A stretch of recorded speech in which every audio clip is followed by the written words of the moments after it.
Okay, well, Roland is at the New Plant Station where people are, preparing to go for Easter celebrations in their hometowns, etc. But right now, the Ghana Water Company Limited seeks to introduce the electronic billing system and do away with the manual payment system. Now, what does this mean to the consumer? Head of Corporate Communications at the Ghana Water Company Limited, Stanley Mate, has been explaining this to us. Imagine a world without water. I'm not sure you want to imagine that because you probably can't. Water is a very important utility, but it's one of the things that we perhaps take for granted. Anyway, today we're talking about water, and I'm here at the Ghana Water Company Limited. They're set to roll out a nationwide e-billing system. I'm here with the Director of Communications and Public Relations here at the Ghana Water Company Limited, Stanley Mate, to tell us exactly what this whole e-billing system is about. You're welcome, sir, and thank you for your time. Yeah, thank you for having me. Okay, so first of all, let's start with Tema, because you've already rolled out a pilot system there in Tema. So tell us what this e-billing system is about from the Tema perspective, based on what you have done. Yeah, thank you very much for the opportunity. I think I'd rather start from the genesis because we've had some challenges with our normal paper billing.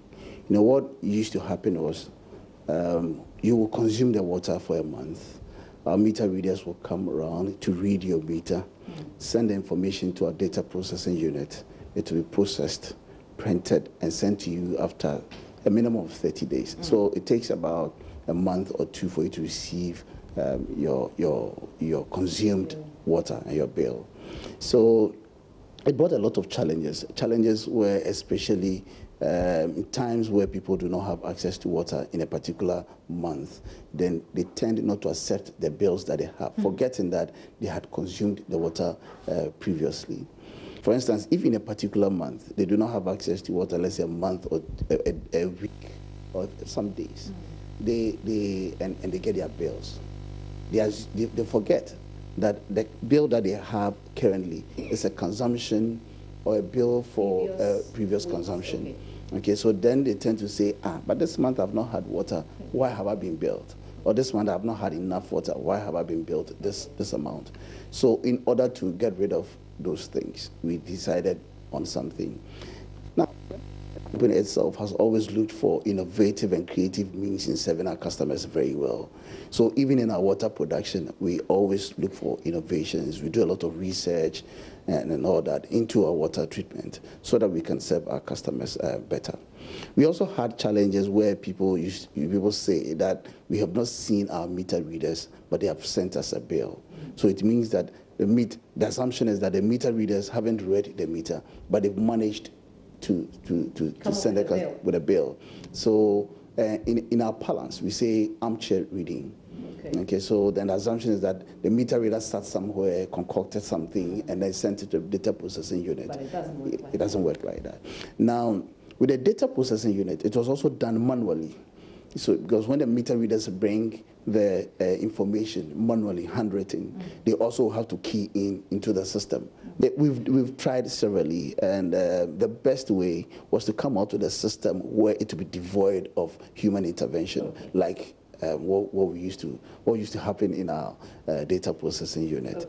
So we came up with the e-billing system to eliminate all these challenges that I've just narrated. Now, what is going to happen is we are going to come. Our meter readers have already, since June 2016, have been going around taking information or data on our customers, every customer of ours. So they come to your home. They pick your name, your accounts number, your previous reading, and then most especially your GPS location. And they use an Android device. I have one here which I'll show you. So it's just like our phone, our Android phones, it has apps on them. And then, so we have GWCL apps. Now, if you go to Google Play Store and you type in GWCL, you see a number of apps from GWCL, and that is what we are using now. So you use the GWCL app to be able to pick the person's location on using GPS. And then what do? Do they send it to the headquarters or what? Now, when they pick all that data, the data now has been inputted into our current system.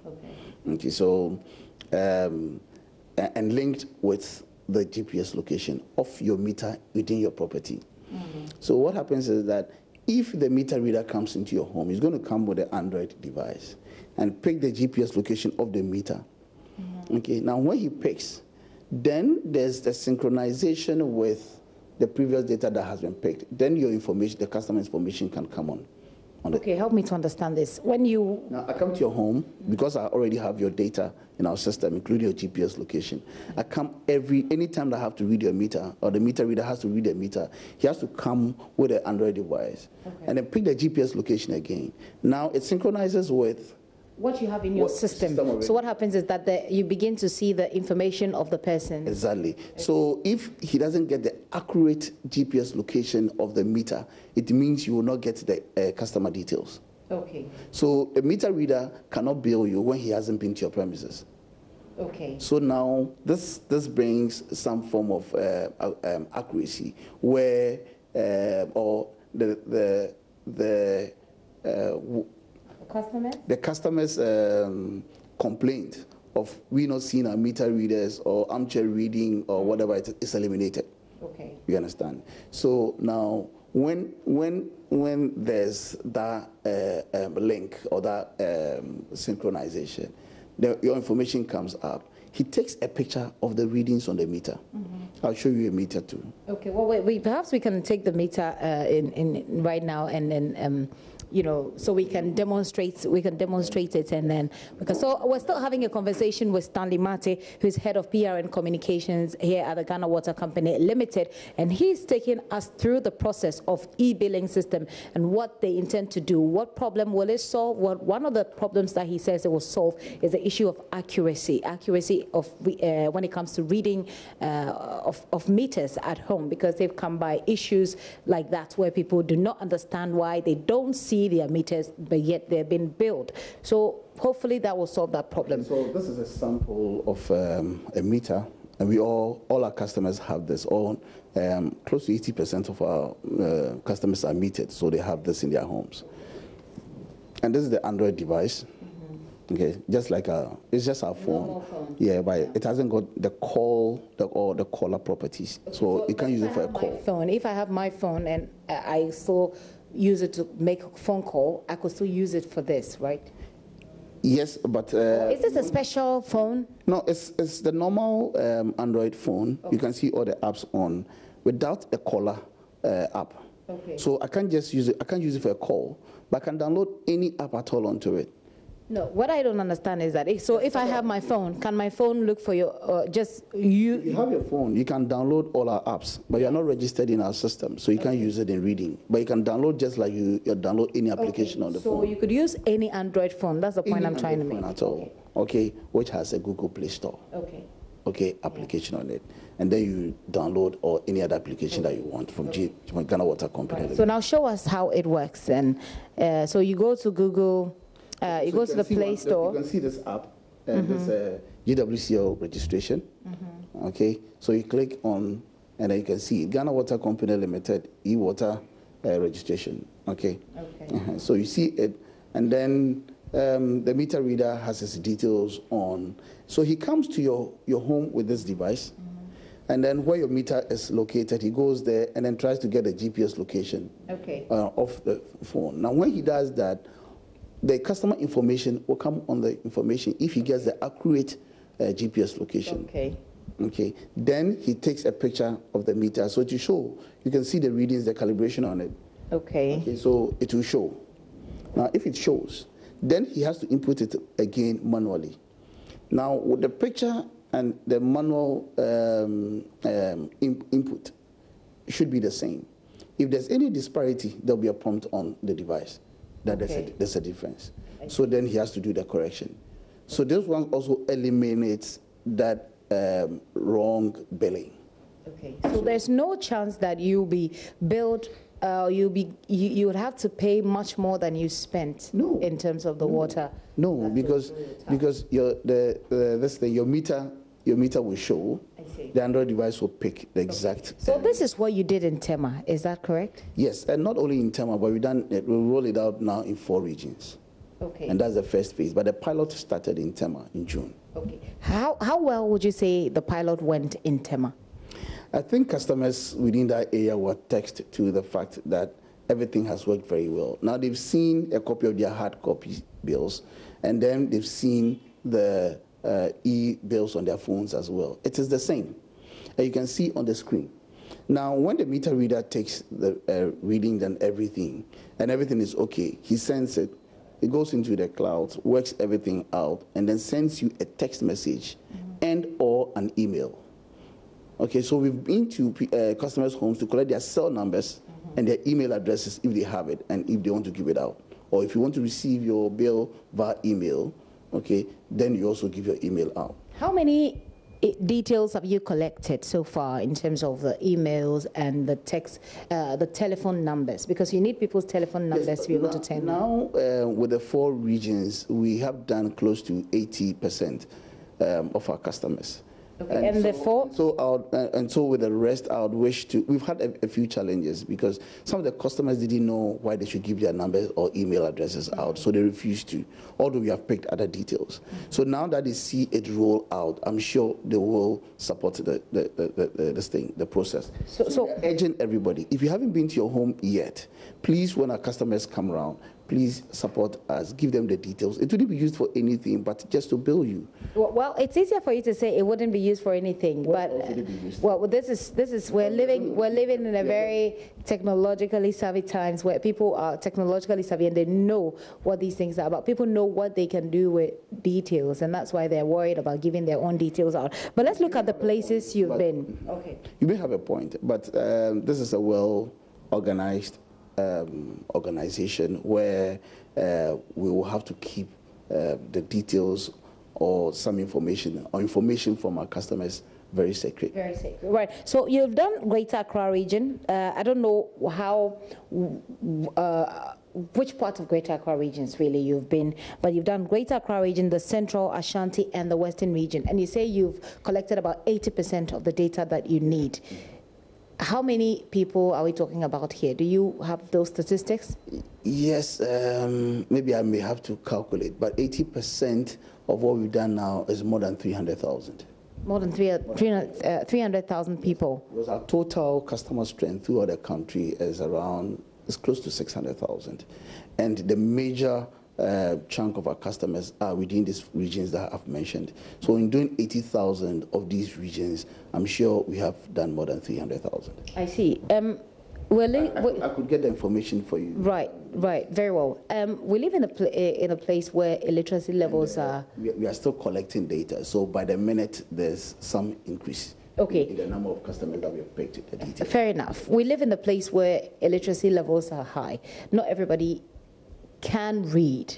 So even though a lot of people now have mobile phones, you're not sure, you can't be sure that everybody has a mobile phone. You can't be sure that everybody can read and write and actually understand the information, how to even use the phone to look for these applications that you're talking about. How do you intend to reach the people who can't read and those who don't know how to use the phones that way? Yeah, you have a solid point, and we have taken consideration of such information or such situations. What we have done is to take more than one cell number in a particular home.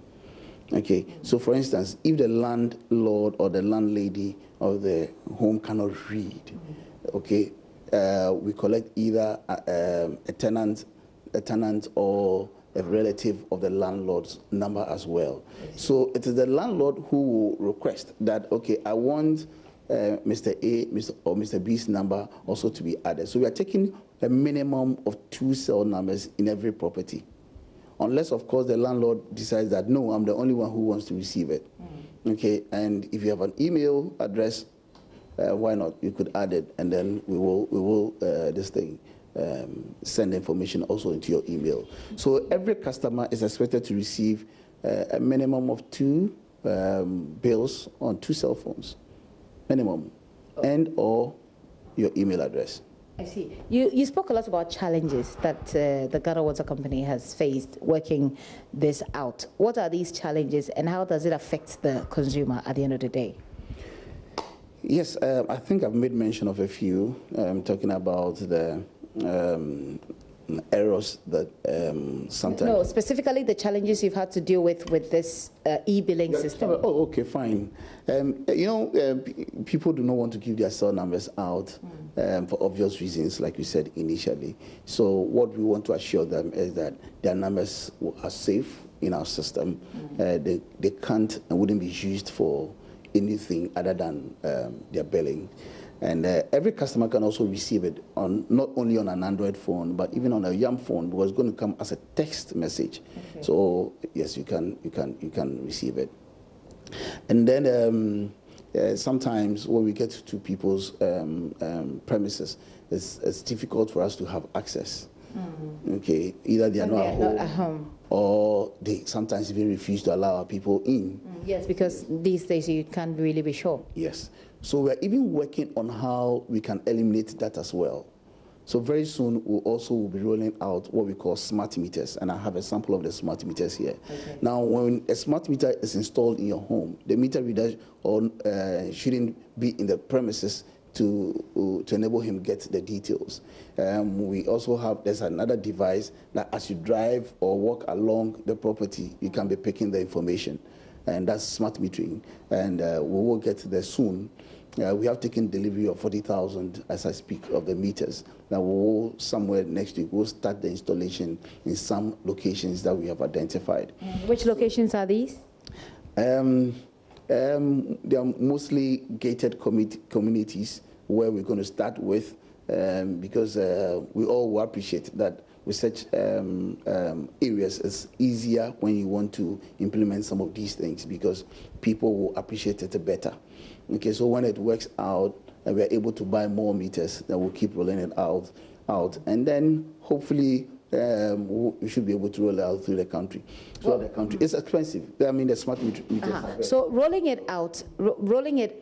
Have you got any timelines? Are there timelines that we're looking at? How soon will you be able to roll it out across the country, apart from the gated community? I think that would depend on funding, because they're very expensive also, and we'll have to mount them at areas where we can get the maximum benefit out of out of the investment they are going to make into. Does it come at an extra cost to consumers? It shouldn't. Seriously, with our meters, we do not actually bill our customers for the meters that we give them. We only bill them for installation. Okay. Oh.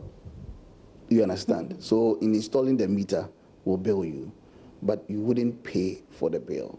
Okay. So this smart meter, I'm in my house. I have not requested for any smart meter. You decide that by way of being efficient as a water company, you want to give me a smart meter, and then you expect me to pay for the installation. It doesn't make sense. For instance, what I meant was, when you, for instance, request for a new service connection into your home, okay, you are given a bill, okay, which includes meter installation. Okay. Now, if, for instance, you have to come to your home in installing the new ones, well, there will be modalities as to how things are going to go, and we'll inform the customers how things are going to be. No, that's too vague, and it doesn't answer my question at all. If you're talking about the modalities, what's the modality? Soon we'll come up with the modalities and we'll inform the general. I think you know the modalities, so tell us now. But I would wish that we hold on and then we finish with it. It's not fair. I think you should tell people what the modality. It appears to me that it's going to come at a cost to people. It will also not be fair for me to say something now when management hasn't decided fully on what to do. So management has not decided fully on what to do? Yes, but we know we are going to roll it out. If you want my recommendation, I'll say that the people of Ghana think that they're already been burdened, so they wouldn't want to pay extra for that. But the meters are also very expensive. And well, it is your initiative to make your work easier and to make you more effective. So it shouldn't come at a cost to the Ghanaian people. It's also coming at the convenience or to the convenience of the customer. Yes, but it is your initiative. So look for a way to make it work without necessarily asking us to pay more. Maybe we have to pay something little for your convenience. Okay? Where as little as? Very difficult for me to tell for now. So I think the main focus is rather on our e-billing. Yes, this is all part of the e-billing. Yes. So very soon, areas where we are faced with challenges in entering the premises of customers and everything will be sorted out with the smart meters. So the smart meters, you said 40,000 already has been purchased. How much did this cost to the Ghana Water Company Limited? Close to $4 million. And so you can imagine the cost, including freights and everything. So you can imagine. And since you are going to buy more, our expectation is that the cost will come down. So we'll see. For instance, this is just the first 40,000. And so if, let's say we have to buy close to 200,000-300,000 meters, the cost will be lower. And this is all coming to who? The Ghanaian to pay? For the Ghana Water Company Limited to pay. Well, already, why would you want to go into a venture like this? Because the next issue that I wanted us to talk about is the impact of Galamsey illegal small-scale activities on your production of water, which has been, it has actually dominated media discussions for, I think, the whole month, if not from last month. So why would you go into such a venture that is so costly at a point when your various intake points are complaining about their inability to, produce the water, the required water, the standards that we need? Despite the challenges that we have with Galamsey, we are still able to serve our customers. Not to the best of our ability, because the raw water is a challenge now, so we are unable to serve the entire population. But be that as may, we still serve some customers. So whilst we are serving you, it should be at your convenience. We should be efficient as well, so that the little that we are able to serve, we are able to collect the maximum out of it. So it is not coming to us as a cost, but it's to make us efficient, to be convenient for the customer, and to make the process better than we have now. Now the whole world is leveraging on technology. We can't be left behind. Okay, we need to move with the technological era, or in the technological era. So why not? It's good for us to do this. So the cost itself may not be as important as the efficiency that we expect to have into the system. Well, that's what you'll say. But for people who want to drink clean and potable water, people who want to be sure that Galamsey activities or the cyanide is not getting through their water into their homes, they are not looking. The priority for them will not be getting or being technologically savvy. They would want to focus on making sure that the water is clean enough and that it is getting to all the people that it has to get to. Yes. When it comes to clean water, it has nothing to do with the meter. It comes from the treatment plant. But it has everything to do with the money, and the money. The general public is assured that if the water, any water that flows through your tap from Ghana Water Company Limited meets the best of standards. So you do not have any challenge at all, despite the challenges that we have with the raw water. Because if the quality of the raw water is such that we cannot treat it, or the water is untreatable, we shut down the treatment plant. And some, having said that, yes, exactly. Yes. So some treatment plants have been shut down. Because the raw water is untreatable as I speak, because we need to meet certain standards, that of World Health Organization and that of the Ghana Standards Authority. And that of the Ghana Standards Authority is even higher than the World Health Organization, and we are able to meet the Ghana Standards Authority standards and even do better. Now, below the Ghana Standards Authority standards, we do not pump the water into the system, so it means you may have to shut down and see how best you can serve the people. And money obviously has a role to play in looking at how best you can complain of the tariffs all the time. The tariffs is inadequate for the GWCL to be able to do a number of things. And yet the GWCL is putting a lot of money. Efficiency and to enable us collect the little revenue that we have in the system. Because a lot of customers are owing us. And a lot more customers have the perception that water should be a free good. No, it's value added. Okay, so it means you have to pay for the value that has been added. So even for the raw water that we abstract for production, we still pay royalties and dividends to the Water Resources Commission. So you're basically saying that you want us to pay more? it's not within my mandate or my remit to say we want to pay more. But what happens is that we send our monthly reports to the PULC. So they look at the reports and decide whether we should have an increase or a decrease. And since they are our regulators, whatever they say is fine by us. Sometimes or most times we are not comfortable with their decision, but they are regulators. You can't fight them, you can't challenge, you can't do otherwise. So whatever they say is what we do. I see. We're looking at the Greater Accra, the Central, Ashanti, and Western region. What about the other regions? What's going to happen there? That will be the second phase of the project. So when we are done with these regions, and we are very sure that all teething challenges have been cleared and everybody is satisfied with the process, then we'll roll it out in the other regions. But we are still collecting data in the other regions, hoping and waiting for a rollout, just like we are doing now. So how much is the entire project costing you, by the way? The software is actually home-built, homegrown. Okay, so for instance, the previous software that we were using expired in 2015, and we had to pay some $7 million just for the software.